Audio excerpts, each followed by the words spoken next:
Before his death, sex offender Jeffrey Epstein allegedly used his own private island to host scores of underage girls. Many things about Epstein are still mired in secrecy, including the activities that took place on the island. So, whatever happened to the billionaire's Caribbean home? In 1998, Jeffrey Epstein bought a 75-acre island called Little St. James for $7.95 million. On it, he built a sprawling estate that was mostly hidden from public view. The sizable complex contained a spa, a gym, and a swimming pool, among various other amenities. It was Little St. Jeff's. That was his nickname for it. Epstein also bought the island next door, Great St. James, in 2016. Known as Pedophile Island to local Virgin Islanders, horrifying stories about the island of Little St. James continue to generate grim fascination. Local witnesses living on nearby St. Thomas reported that they regularly saw girls coming and going to the island, some of whom were young children.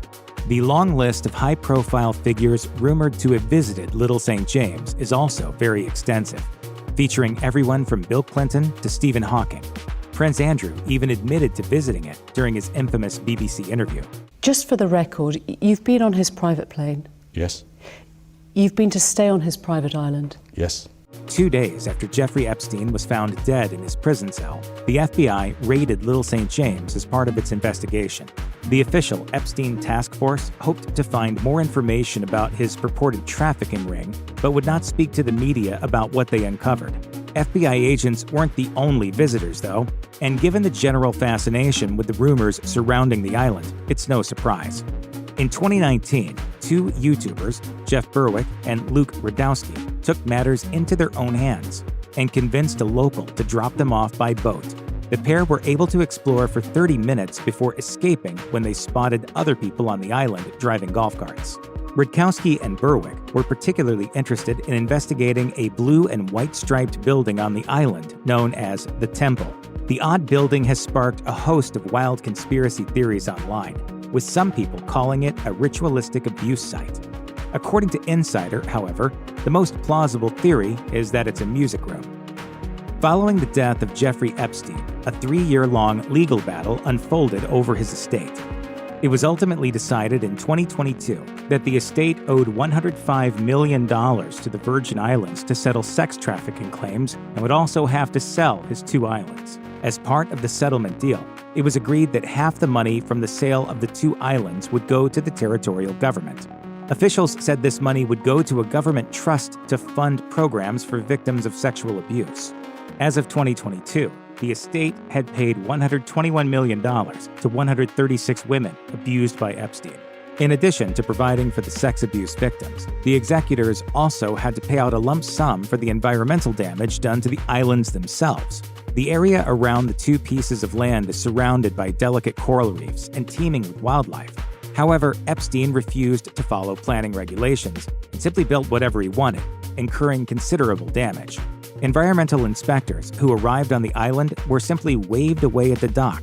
It is believed that undoing the damage will be quite expensive, and the estate was forced to fork over $450,000 to help pay for it. Although both islands were originally priced at $55 million each, they eventually sold for far less. Billionaire Stephen Dekoff was able to buy both for just $60 million in 2023. Little St. James in particular cost the billionaire mogul just $8 million. Dekoff, who is the founder of the private equity firm Black Diamond Management, is deeply invested in the Virgin Islands, both literally and figuratively, having lived there for more than 10 years. He intends to transform the sordid island into a world-class resort, and he is currently in the process of recruiting engineers and architects to have his dream realized.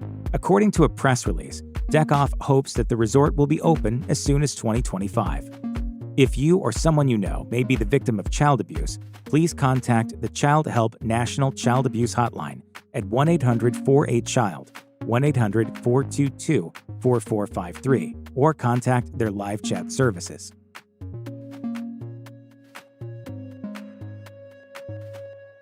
Two incredibly powerful men, many horrendous crimes. The downfalls of Hollywood mogul Harvey Weinstein and financier Jeffrey Epstein are linked in some shocking ways.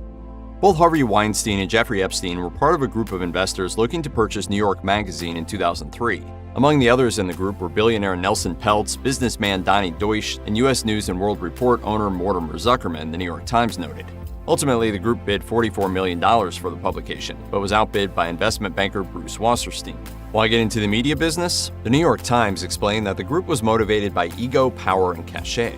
While Weinstein had plenty of Hollywood influence at the time, Business Insider reported that Epstein tried to establish himself as a media mogul. The outlet noted that after the failed New York Magazine bid, he and Zuckerman invested $25 million into Radar magazine. The outlet was ultimately sold to American Media Incorporated in 2008, after it stopped publishing in print. It's never been stated, but one could guess the two were looking to have some control over their stories. The immediate disintegration of figures like Prince Andrew, who settled the sexual abuse lawsuit with Virginia Giuffre, an Epstein victim who Andrew was accused of raping, shows what such charges can do to the carefully crafted public images of influential people. But you don't go into these places, you don't go to stay with people looking for that. In 2006, Jeffrey Epstein and Harvey Weinstein attended a royal party thrown by Prince Andrew. The New York Post acquired a photo from the event in which they are pictured together with Ghislaine Maxwell, Epstein's former girlfriend who is currently behind bars for her role in his alleged sex trafficking. The outlet notes that the photo was taken while an arrest warrant for Epstein was out in Florida, charging unlawful sex with a minor. Refinery29 notes that he pleaded guilty to solicitation of a sex worker and made a deal with Miami's top prosecutor to get just 3 months in a low-security prison. The final charges never mention the victim's age. Weinstein himself engaged in criminal sexual conduct that same year. According to the BBC, Mimi Haley, a former production worker, accused him of forcing her to perform oral sex on him in 2006. She testified against Weinstein in his trial in New York, in which Weinstein was found guilty of 1 count of a first-degree criminal sexual act against Haley, as well as 1 count of third-degree rape against Jessica Mann.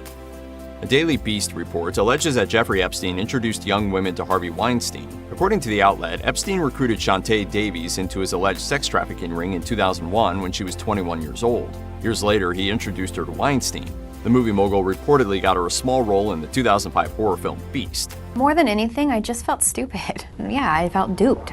As for Epstein, the Daily Beast claims that he used his connection to Weinstein to impress young women. It's unclear how long this apparently mutually beneficial relationship went on, but the outlet says that one of Epstein's first victims, Maria Farmer, says that she heard Ghislaine Maxwell, who she said raped her along with Epstein, speaking of a film executive named Harvey. When Farmer pressed Maxwell, she allegedly confirmed that she was speaking of Harvey Weinstein. Farmer also said Maxwell bragged about knowing Weinstein's brother, Bob. New York publicist R. Curry Hay told the Daily Beast, "From my point of view, I can tell you that Ghislaine and Epstein viewed Hollywood and the movies as a way into power society. It wouldn't surprise me if Weinstein and Epstein felt a kinship through their immoral character traits and that they had some immediate symbiotic relationship because of their evil ways." Both Jeffrey Epstein and Harvey Weinstein were friends with former talk show host Charlie Rose, who was accused of sexually harassing 8 women between the late 90s to as recently as the 2010s, according to the Washington Post. According to the Daily Beast, Epstein phoned Rose in 2005 and 2006 with the intention of meeting to share the phone numbers of women the talk show host was eyeing to employ. When Rose's written call log surfaced in 2019 in New York Magazine, none other than Epstein's name was present, along with notes from the reported meetings to discuss potential female employees. One entry describes the world's most perfect assistant, who used to work for none other than Harvey Weinstein. Epstein allegedly recommended 5 women and provided their phone numbers. According to New York Magazine, Rose hired 3, though one of his representatives said he was unaware of the accused sex trafficker's abuse until he pleaded guilty to soliciting a sex worker in 2006. The Associated Press noted that police had been investigating trafficking claims against Epstein since 2005, however. One woman who was recommended by Epstein and ended up working for Rose said, "I was being offered up for abuse." In his book Relentless Pursuit, Bradley Edwards, one of the lawyers who helped put Jeffrey Epstein behind bars, described a disturbing story about Weinstein and Epstein's reported sexual abuse. Edwards pointed to a conversation with Jean-Luc Brunel, an Epstein associate accused of helping him run his underage sex trafficking ring. Brunel described an alleged scene where Weinstein was receiving a massage from one of Epstein's girls. Edwards writes, "He attempted to aggressively convert the massage into something sexual. The girl rejected his advances. As the story goes, Harvey then verbally abused her for rejecting him. Little did Harvey know this was one of Epstein's favorite girls at the time, and Jeffrey viewed the aggressive mistreatment as disrespectful to him. Epstein allegedly kicked Weinstein out of the house, delivering the message that he was never to come back. That was apparently the end of their relationship. If you or anyone you know has been a victim of sexual assault, help is available. Visit the Rape, Abuse, and Incest National Network website or contact RAIN's National Helpline at 1-800-656-HOPE 4673.